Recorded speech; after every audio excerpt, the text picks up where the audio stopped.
Soul family आध्यात्म आपके अपने चैनल पर आप सबका बहुत बहुत स्वागत है।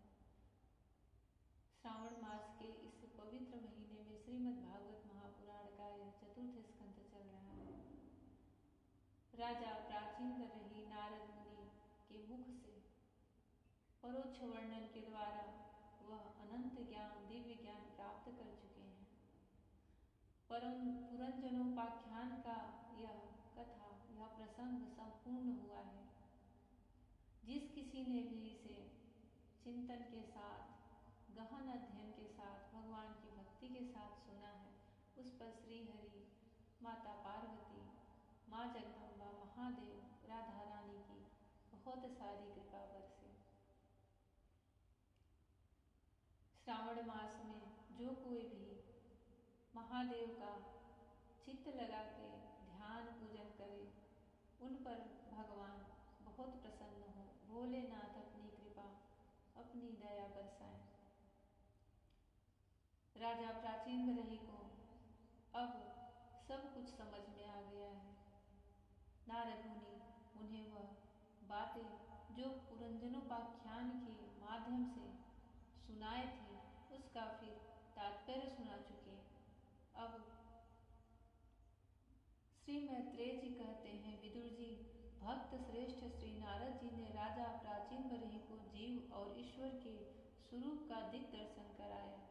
फिर वे उनसे विदा लेकर सिद्ध लोक को चले गए। जब राजर्षि प्राचीन बरही भी प्रजा पालन का भार अपने पुत्रों को सौंप कर तपस्या करने के लिए कपिलाश्रम को चले गए, तब राजर्षि प्राचीन बरही भी प्रजा पालन का भार अपने पुत्रों को सौंप कर तपस्या करने के लिए कपिलाश्रम को चले गए। वहां उन वीरवर ने समस्त विषयों की आसक्ति छोड़ एकाग्र मन से भक्ति पूर्वक श्रीहरि के चरण कमलों का चिंतन करते हुए सारूप्य पद प्राप्त किया। जय श्रीहरि। बस यही लक्ष्य था देवर्षि श्रेष्ठ नारद मुनि का, कि राजा को वह भगवान का लोक प्राप्त हो, भगवान का धाम प्राप्त हो, क्योंकि वह भगवान के भक्त थे। उन्होंने बहुत आराधना पूजा की थी, पर देखिए, पूजा करना, पाठ करना, आराधना करना, कुछ भी करो, पर आप अगर उसे निष्काम भाव से कर रहे हो और अपने अंदर एक दृढ़ वैराग्य ठान लिए हो, भगवान के लिए अनन्य भक्ति है, निश्चल भक्ति है, फिर आप जो कुछ भी कर्म कर रहे हो वह भगवान की प्राप्ति का माध्यम बन जाता है।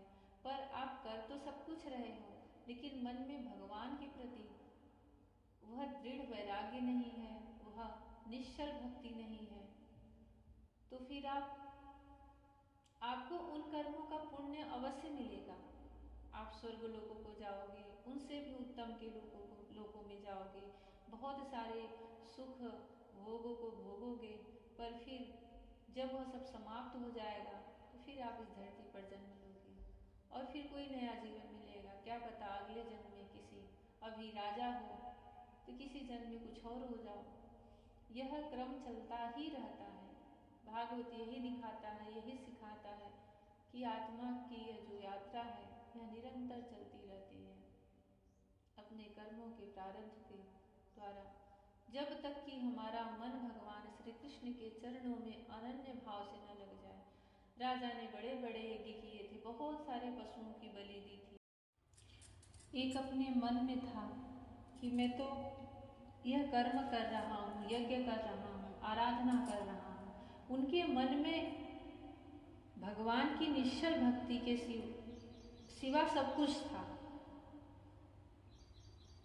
अपने मन में सिर्फ कृष्ण को रखो, बाकी सब चीजों को बाहर रहने दो। पर राजा के मन में ऐसा था कि मैं सब कुछ हूँ, राजा हूँ, मेरे पास इतना धन दौलत, सेनापति, सेना, सब कुछ है, भरा पूरा है, मैंने इतने बड़े बड़े यज्ञ किए हैं। यह जो मेरे मन में मैं का अहम होता है, यह वहाँ भगवान को नहीं ठहरने देता। नारद मुनि उनके मन का वह अहम, वह अहंकार, वह मैं हटाए और वहाँ पर आत्मज्ञान की शिक्षा दिए। देवर्षि नारद मुनि अगर कहीं पहुँच गए हैं तो उसका कल्याण होता ही होता है। वह भगवान श्री कृष्ण के प्रति अनन्य भक्ति की प्रेरणादायक है। श्री मैत्रेय जी कहते हैं, निष्पाप विदुर जी, देवर्षि नारद के परोक्ष रूप से कहे हुए इस आत्मज्ञान को जो पुरुष सुनेगा या सुनाएगा वह शीघ्र ही लिंग देह के बंधन से छूट जाएगा। देवर्षि नारद के मुख से निकला हुआ यह आत्मज्ञान भगवान मुकुंद के यश से संबंध होने के कारण त्रिलोकी को पवित्र करने वाला, अंतःकरण का शोधक तथा परमात्म पद को प्रकाशित करने वाला है। जो पुरुष इसकी कथा सुनेगा वह समस्त बंधनों से मुक्त हो जाएगा और फिर उसे इस संसार चक्र में नहीं भटकना पड़ेगा। विदुर जी, गृहस्थाश्रम में पुरंजन के रूपक से परोक्ष रूप में कहा हुआ यह अद्भुत आत्मज्ञान मैंने गुरु जी की कृपा से प्राप्त किया था। इसका तात्पर्य समझ लेने से बुद्धि युक्त जीव का देहाभिमान निवृत्त हो जाता है तथा उसका परलोक में जीव किस प्रकार कर्मों का फल भोगता है यह संशय भी मिट जाता है। श्रीमद् भागवत महापुराण के इस पावन चरित्र का यह भाग यहीं पर संपूर्ण हुआ। अब उनके जो पुत्र थे राजा प्राचीन बरही के, जिनको प्रचेता भी कहते थे, वह सब ब्रह्मा जी की आज्ञा से पुत्र प्राप्ति के लिए घोर तप करने के लिए गए थे, जिनको कि मार्ग में महादेव जी ने दर्शन दिया था। समुद्र के उस परम सुंदर सरोवर में से निकल करके महादेव जी ने, इसका पिछले अध्याय में बहुत ही सुंदर वर्णन है,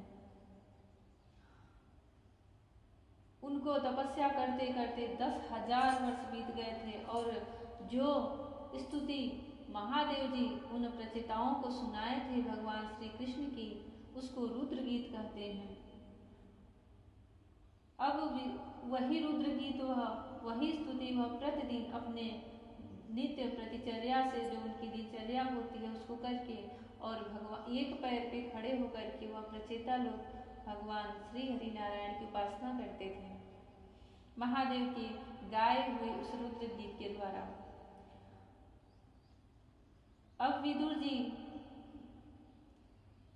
मैत्रेय मुनि से पूछ रहे हैं कि विदुर जी ने पूछा, ब्राह्मण, आपने राजा प्राचीन बरही के जिन पुत्रों का वर्णन किया था, उन्होंने रुद्र गीत के द्वारा श्रीहरि की स्तुति करके क्या सिद्धि प्राप्त की?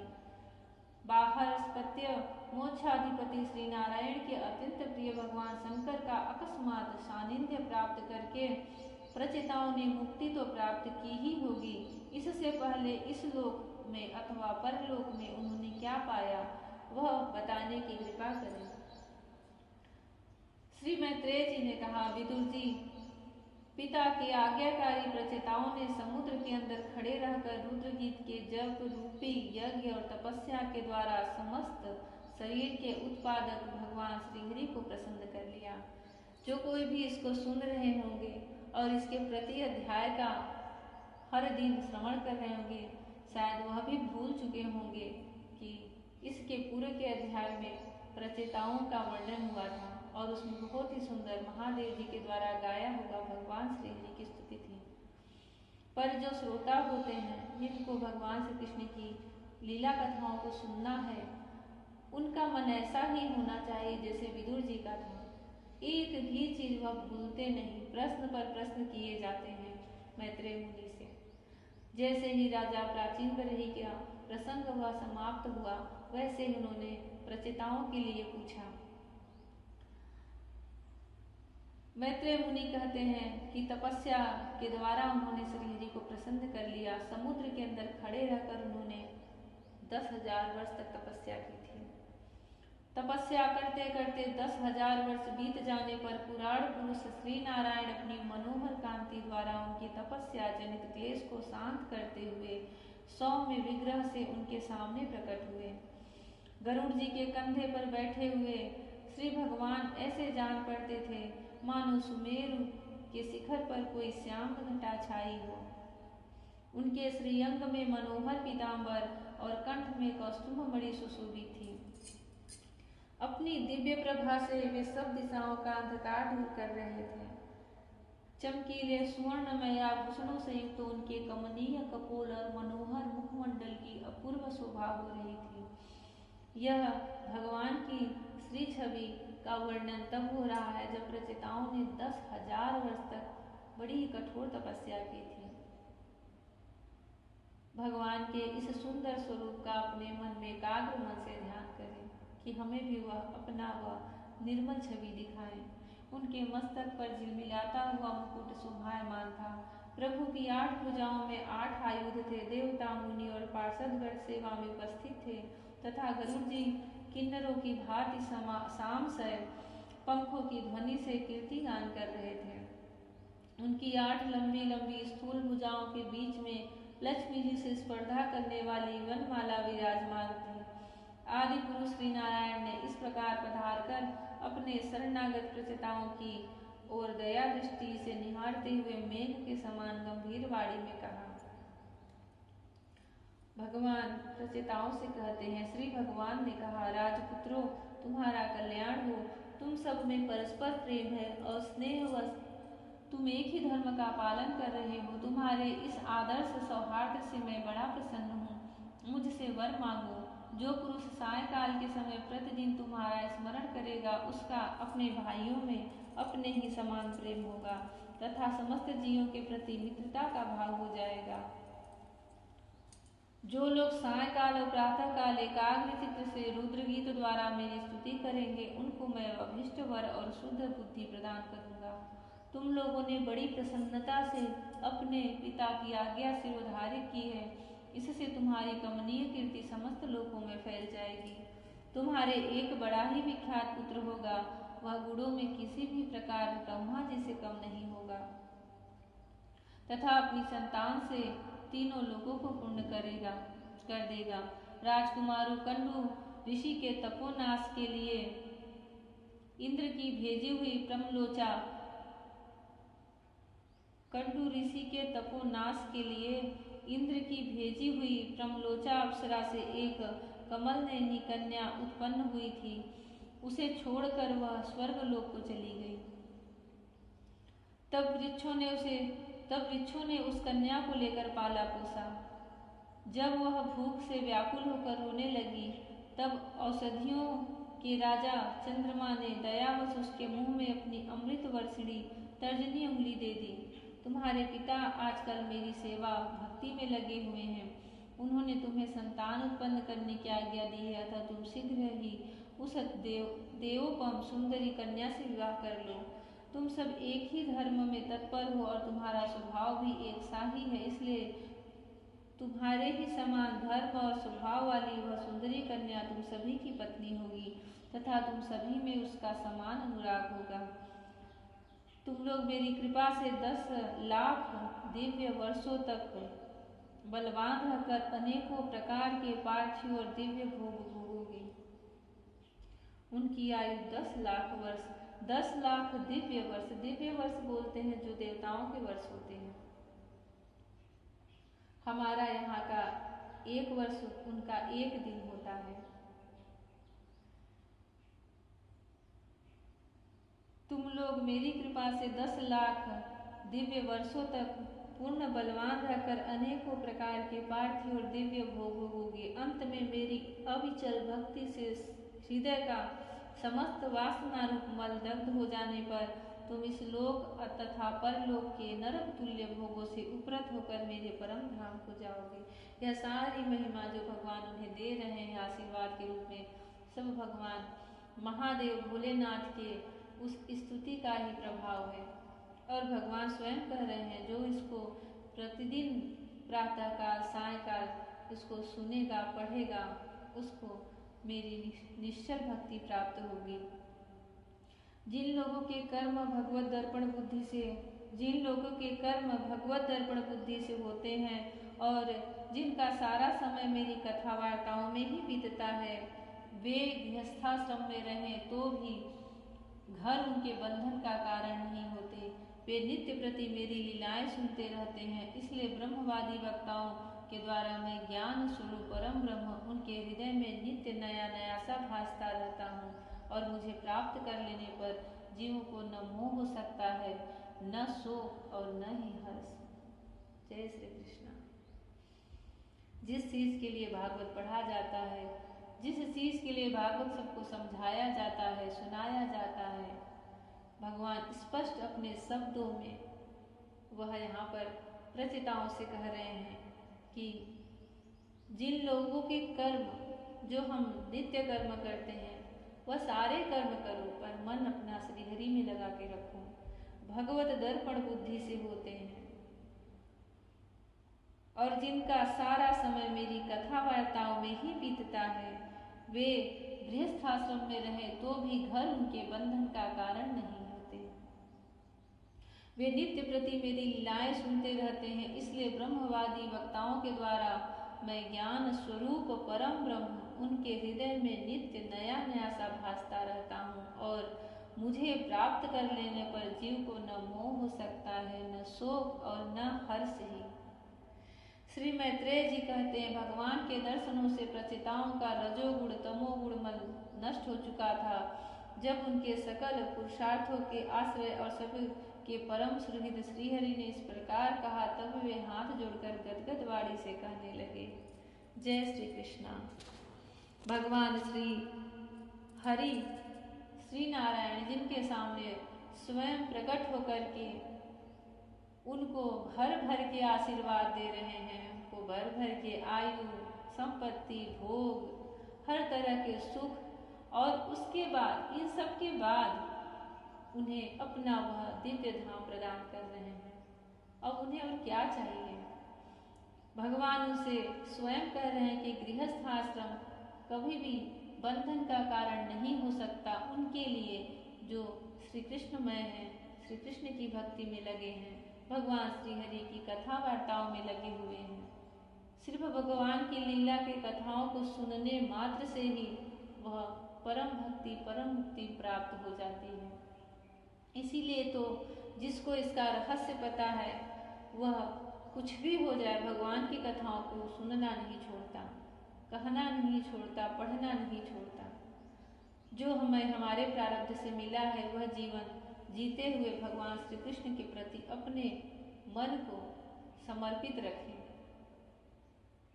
भगवान उनके हृदय में नित्य नया नया सा आप भासते रहते हैं। उनको उनके स्वरूप का नित्य नवीन नूतन छवि दिखती ही रहती है और यह सत्य है। जो भी भगवान कृष्ण के भक्त हैं, जिन्होंने एक भक्ति की है बस और कुछ भी नहीं चाहा है, भगवान उनके हृदय में अपनी दिव्य लीलाओं का झांकी जरूर दिखाते हैं और उन लीलाओं में अपने उस भक्त को भी शामिल करके रखते हैं। ऐसा नहीं कि बस वो उन्हीं से बातें करेंगे, उन्हीं की बातें सुनेंगे। ऐसी ऐसी दिव्य लीलाएं होती हैं कि वह अपने मुख से कोई कह ही नहीं सकता, कहना भी नहीं चाहिए। भगवान के साथ जो गुप्त लीलाएं, दिव्य लीलाएं उनके अंतःकरण में प्रकट होती हैं, वे कभी किसी से नहीं करना चाहिए। कोई उनके ही जैसा सामने खड़ा हो गया है श्री कृष्णमय, तो भले आप कुछ बातें कह दो, क्योंकि यह इतना गुप्त होता है, गुप्त रखना भी चाहिए। इस भागवत में ही प्रसंग आता है कि जब गोपियाँ भगवान के उस महारास में जाने के लिए उद्धत हो गई, अपने घर से सबके रुकने पर भी न रुकी, वो चल पड़ी। उस समय उन सारी गोपियाँ भी जो एक साथ ही माँ कात्यायनी का व्रत की थी और भगवान श्री कृष्ण से वरदान प्राप्त की थी, वह भी अपने मन के भाव, अपने मन के भेद एक दूसरे को छिपा करके बड़ी ही वेग से, बड़े ही तीव्र गति से भगवान श्री कृष्ण से मिलने के लिए चली। जब भगवान श्री कृष्ण ने वह बंसी बजाई थी शरद पूर्णिमा की रात्रि में,